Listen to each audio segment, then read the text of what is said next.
यज्ञभृत, यज्ञकृत, यज्ञः, यज्ञभुक, यज्ञसाधनः. विष्णूंचं 976 नाव आहे यज्ञभृत. यज्ञं बिभर्ती पाती इति. बिभर्ती म्हणजे यज्ञाची काळजी घेतो, आधार देतो. पाती म्हणजे लक्ष देतो किंवा रक्षण करतो. असं यज्ञांचं रक्षण पोषण करणारा जो तो यज्ञभृत, यज्ञांचा शासक, आपल्या चांगल्या आणि समर्पण बुद्धीने केलेला यज्ञ सफलतापूर्वक संपन्न करणारा तो यज्ञभृत.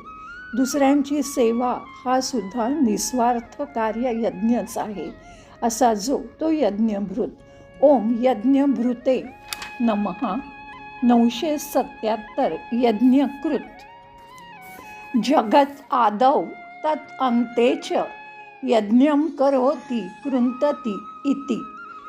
तो यज्ञकृत. जगाच्या सुरुवातीला आणि जगाच्या शेवटी जो यज्ञ करतो किंवा त्यांना निर्माणही करतो आणि नाशही करतो असा जो तो यज्ञकृत. यज्ञांचा विध्वंस करणारा असाही अर्थ निघू शकतो.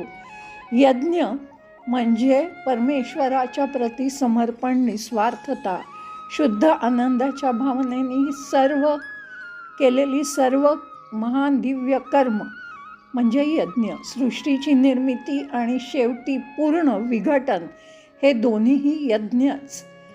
यज्ञ संस्थेचा जो जनक आहे, यज्ञ करणारा, खऱ्या चांगल्या लोकांचे यज्ञ संपन्न करणारा आणि दुर्जनांच्या वाईट हेतूने केलेला यज्ञांचा विध्वंस करणारा असा जो तो यज्ञकृत.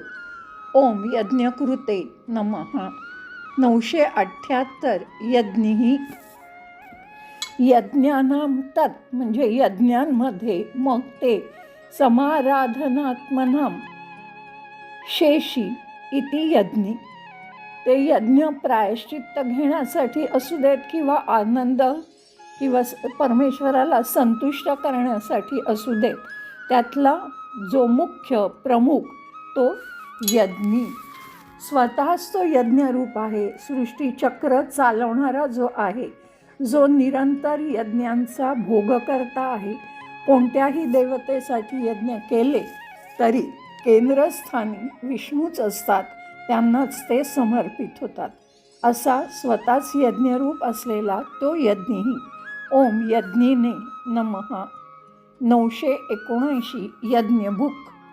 यज्ञं भुंक्ते भुनक्ती इति. म्हणजे यज्ञाचा अनुभव घेतो, तो ग्रहण करतो आणि त्याची रक्षण किंवा राखण करतो तो यज्ञभुक. यज्ञातील आहुतींचा भोगता, जे काही अर्पण केलं जातं त्याचा भोगता प्राप्त करता. कारण सर्व देवदेवता निरनिराळ्या रूपात विष्णूच आहेत. असा जो तो यज्ञभुक. ओम यज्ञभुजे नमः. 980 यज्ञसाधनः. यज्ञः साधनम. यज्ञ हे साधन. तत्प्राप्तौ इति. त्याला त्याच्या प्राप्तीचं यज्ञ हेच साधन आहे. असा जो तो यज्ञ साधनः. जो सर्व यज्ञांना पूर्णत्व देतो, संपन्न करतो. केवळ यांच्या कृपेनेच सर्व प्रयत्नांना यश मिळते. यज्ञ हे ज्याच्या प्राप्तीचं साधन आहे असा जो तो यज्ञ साधनः. ओम यज्ञ साधनाय नमः.